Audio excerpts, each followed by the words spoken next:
have a look here at what this means in terms of the tournament. That victory for the Netherlands sees them going through to play the winners of tonight's game between Austria and Turkey. A big win for the Dutch in the end, Didi, but you want to open up Runnergate.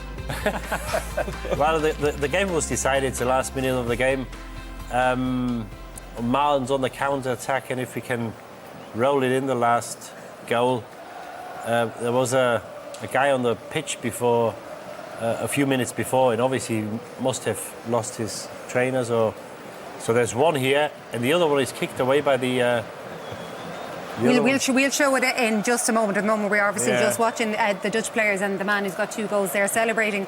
But just explain to anybody who may have missed what happened. Well, there was a guy on the pitch. There's one runner here, and we see the keeper kicking the other one away. I don't think it had any impact. And obviously, if the score was 0-0 or 1-0, or then they may have a case, the Romanians. As it was, it shouldn't happen. Obviously, the game shouldn't be started again till all these objects are off the pitch. But were they not thrown on while the match was probably ongoing? Well, we don't know that. But still, maybe the keeper should have got rid of both of them. I don't know. But well deserved, brilliant performance. And the only thing you could say against it, they should have put the game to bed a lot earlier than they did. The manager wasn't happy at all. The way they played tonight, I think he would have had a few harsh words with them after the Austria game, because it was a terrible game by their standards. Tonight they showed what they're capable of, and as I said before, I think they're not far off, as Ray also said, to make a statement and maybe put them in the picture, put them in contention. I think this afternoon with that game, they've done it. They have done it. They did it. Probably should have done it by even more than they did, despite the runners. Kevin, you're more upset by the fact that they looked nice pair of runners that were just abandoned onto the pitch. I can't believe he's got rid of them babies. What about the Dutch? I thought they were very comfortable. I don't know, was it Romania are just not that great a side, Joanne, which they aren't, and they didn't offer a whole lot apart from the first 10 minutes of the game. We thought in the second half, they kept it at 1-0 for a long time, but never came out of their shell and looked like causing any problems. I thought the Netherlands were as impressive, I think we said this at half time, that they were as impressive as any team we've seen. Yeah, Didi said it was the best half of football you've seen. Yeah, I'd say the same about the second half. They looked like they knew what they were doing. They looked like they had a plan. They looked like every time they went forward that they might possibly score. I suppose the negative for them is they missed a few good opportunities, taking maybe too many touches when they should hit it first time in the box. But that's little things. They created the chances. They were exciting to watch. Again, they weren't tested at all defensively. I thought their midfield is very young and inexperienced.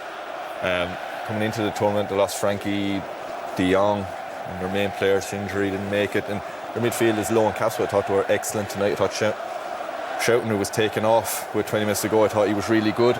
I thought Reinders was excellent as well. He was driving forward with the ball, maybe unlucky not to score, but overall they can't but be very happy if you're a Dutch fan with that performance. We will, Shay, largely concentrate on the Dutch, but when you see these scenes of the Romanians and their fans, does it bring back some memories, I wonder, for you and for Kevin? You've had a tough outing. Not so many good memories, I suppose, at the Euros, but what's it like when you have had a tough outing in this? You feel disappointed, obviously, because look, you can see the Romanian support there. They've come in their thousands and thousands, and spent their hard-earned money to come and support your team, and same as Irish fans over the years as well. So, as a player, you're frustrated. But to be honest, the Romanians were outclassed today. They really were. I mean, I tried to build a case before the game about their defending and trying to be solid, but they didn't really have that today either. The Dutch could have been more. But again, they're happy to see them in the knockout stages, I suppose. You just wish they could have created a few more chances, Joanne. It just never really looked like scoring. And to be fair to the Dutch, you have to give them great credit, because we're talking the last couple of days, especially talking about France and England and Portugal, all seem to struggle at this stage. And as I said, the Dutch 3-0, comfortable, could have been 4-5 even. So they'll get huge belief from this game as well, going into the quarter-finals. Obviously, the argument does come in, though, Kevin, about the French were up against the Belgians. You've already suggested that perhaps the Romanians are not the best team in the round of 16. No. And the Dutch came third in the group in the end, and they ended up, working out really in their favour. So, listen, that's how it works. If they get far, they're going to have to play everyone anyway. They're going to have to play the best teams. But I suppose Romania, just looking at that, like, look at their fans, it's unbelievable. They're getting, you know, they obviously are delighted with them just getting out of the group and getting to the knockout stages. Well, it's been a struggle for Romanian teams down through the decades, since the great teams of the 90s all the way up to really 2000. Since then, they've struggled. Yeah, there's... Well, we played them actually in 2000. Hachi was still playing, and well, when I was at the Euros after our last games, we couldn't get down the tunnel quick enough. So I never experienced standing in front of the fans and getting celebrated, because it didn't go too well at the Euros. And as I said, they had some brilliant teams in the 90s, some brilliant players with Hachi, with Popescu. And 2000 was probably the last time they had something to celebrate. But hopefully they come back. They were outclassed today, yes, but at the same time, you've got to appreciate the Dutch, because there were a few corners in the second half and they missed so many chances. And I thought if they miss another one, they definitely concede. But there were a few corners for the Romanians, but I don't think after the first 50 minutes, I don't think the keeper had a save to make, the Dutch keeper. And I think that's a quality in itself, because the more chances you miss, the more agitated you get, and the more it's in your head. You think, oh my God, something might happen the other end. But it didn't. And we talked about before last game against Austria, they weren't good defensively. But I think tonight they showed what a force they are. And Dumfries made a huge difference, because if you want to win the tournament, you have to be able to defend. And I think this is what France probably sets apart from other teams, because they are probably the best defensively. But this Dutch team, I think tonight, playing against an inferior opponent, I think they showed ingredients that, being in the weaker side of the draw, I think they could go deep in the tournament. Yeah, the 1988 champions have definitely laid down a marker this evening. Cody Gakpo got the one, obviously, in the first half, but not a bad impact to make when you come on and then pop in a couple of goals. Yes, and a bit surprised Bergwijn came off, because I think he did okay in the first half. Marlon come on, obviously a very good player. Gets a bit of help by the Romanians, and I half understand Dragozin, because he can knock the ball out for a corner, but being so late in the game, he didn't want to give a corner away. But it was only 82, 83 minutes. But at the same time, Gakpo does great, because he keeps his balance, keeps the ball in play, pulls it back. Now here, Dragozin's got a chance, and if it's 88, 89 minutes, you say you take a chance. But it was a bit too early in the game, and they got punished. Yeah, and this is Malon's second goal. I mean, Simons does well originally, and then Mara in the Romanian finish, very similar to Gakpo goal in the first half. You know, he's got to get him outside whenever he gets him back in that position, but take nothing away from Malin. You see he picks it up just on the halfway line. He's only got one thought in his head at this stage, Joanne, is get on the goal, get into the heart of the goal. And again, it's poor defending from Romania. And it's a good finish, actually, because if you see, there's the two trainers that Didi's talking about. The goalkeeper kicks one away, but this finish at the end, he actually does the keeper with the eyes. And for people at home, that means he sort of disguised the finish. He looks like he was going to the right-hand post, and he just tucked it back into the near post. It's a brilliant finish from him. What is, from a goalkeeper's point of view, the runner's incident? Yeah, I don't know if it affects it, but it's not ideal, obviously, because you're focusing on trying to position yourself in the goal, and then he's obviously the trainer's getting in his way, and you can see he kicks it away, you know. So I don't think it affects it that much, because I think Marin's defending was really poor. So when he cuts inside, you know, Malin, then there's a whole open goal. I don't know what the laws of the game is, and I probably had enough chat about laws of the game last night, but it's not ideal for the keeper, no. Yeah, but what I don't understand, we've got a fourth official, we've got video assistants, we've got Snicko. We've got a chip in the ball, so we've got Snicko in the ball, clips the fingernails of the Danish player, we give a penalty. Now, how can it be there's probably 10 match officials, because there's the fourth assistant, and there's so many people. How can nobody spot? Because if there's something, an object in the box, the game should be stopped. And it didn't have any impact, or it didn't matter, because the game was finished. But I'm just wondering, there's so many things you can't do, you can do. They try to make everything better, and obviously with all the technology, how can it be that nobody picks up that there's an object or two objects on the field and in the box? And again, if it's 0-0, yeah, and if this goes in at 1-0 in the last minute, and he's got to kick the trainer away, because obviously it's in his line of vision, it must affect him. I just don't get it. What do the Dutch say if, say, they're on a counter-attack and the referee stops the game and says, no, sorry, I think it's fair enough, isn't it? Well, I mean, If the ref runs up and picks up 2 pairs of runners, I don't think they're going to complain. Stop it, like, can VAR look at that now and say that's not allowed? Because I don't know what the Well, laws it should be are. stopped before, obviously. No, not but say it goes in and then we say, oh, every goal gets looked at by VAR and you can clearly see there's 2 trainers in the way. I mean, you're right, it doesn't matter, Didi, because it's the 3rd goal, it's injury time, we're probably talking. But at the same time, it would be interesting if that goal decided this tie. Well, Didi's anger is obviously at the fact that they seem to pick up on every tiny other little thing. Headbands and everything. They don't pick up on the headband strategy. That seems to be your obsession. But here is an impediment on the pitch. Yeah, I would say there'd have been a lot of complaints from the Romanians if it had been 0-0. If it had been serious, and then it might have been called back and he probably would have checked it. The fact they didn't complain about it, it was 2-0, it was the last minute of the game, goes 3-0.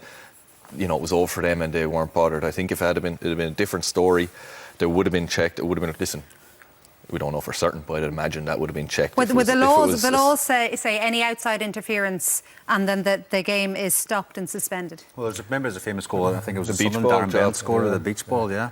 It hit the ball, to be fair. This time it didn't hit the trainer, but... So that what you're saying by the laws of the game, then it should have been stopped then? Yeah. And the guy who was on the pitch, he was led off, I think it was at least 2-3 minutes before.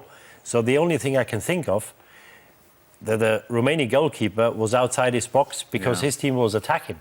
So he only realised that there's 2 trainers in the box when he walked back, and he had to kick one away because obviously it's within the post. And I just wonder how nobody can pick it up, because the game obviously should be stopped way before the Dutch go on the counter-attack, because obviously once they're in the opposition's box, everybody saw them. I just don't get it. They try to pick up on everything, as you say. I do not get it. What about Cody Gakpo in general? Obviously, he's now got these 3 goals in the tournament. He seems to be a big tournament player. The fact he was involved as a creator as well, playing a slightly different role for the Dutch than he has done for Liverpool. The second goal, yeah. Really, this was just a really good goal in general.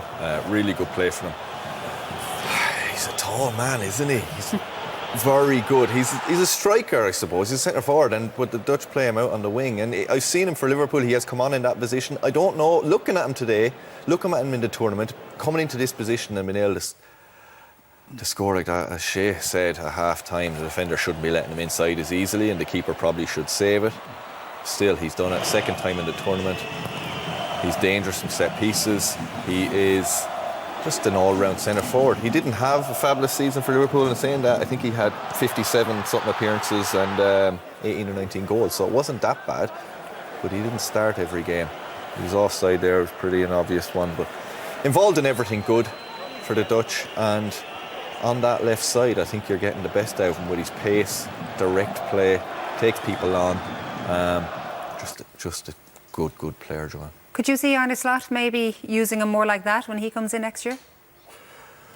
Yeah, well, if you see him now, you wonder why he doesn't play more. But then again, speaking to Liverpool fans or listening to them, gets quite a lot of stick. But when you actually look at his numbers, he's done pretty good or very good. I think he's an excellent player. You just need to find a position. Obviously, at Liverpool, there's a lot of options going forward. Luis Diaz plays on the side. I think he can play through the middle. Nunes hasn't really done it. I think they should definitely stick with him, because I think he's a player who will only get better. I think he's there a couple of years now. They paid a few quid for him, but I think he's an excellent player and he's versatile. He can play anywhere. And as he's shown today, he's got a bit of pace. So he's got everything a top-class player needs. He's a good finisher. Will he play more next season? We'll see. Obviously, it depends what happens with Salah and other players. But I think Liverpool got a very good player on their hands here. He came just after he had the good performances at the World Cup, didn't he? Do you think perhaps maybe Liverpool haven't got the most out of him so far? Probably not, yeah. And Didi's right, there's a lot of competition in the front three at Liverpool, isn't there? And that's maybe why. But, on the back of maybe he could be getting the golden boot for Euro 2024 because he's playing that well, and obviously in the quarter-finals now, and he's involved in most goal stuff.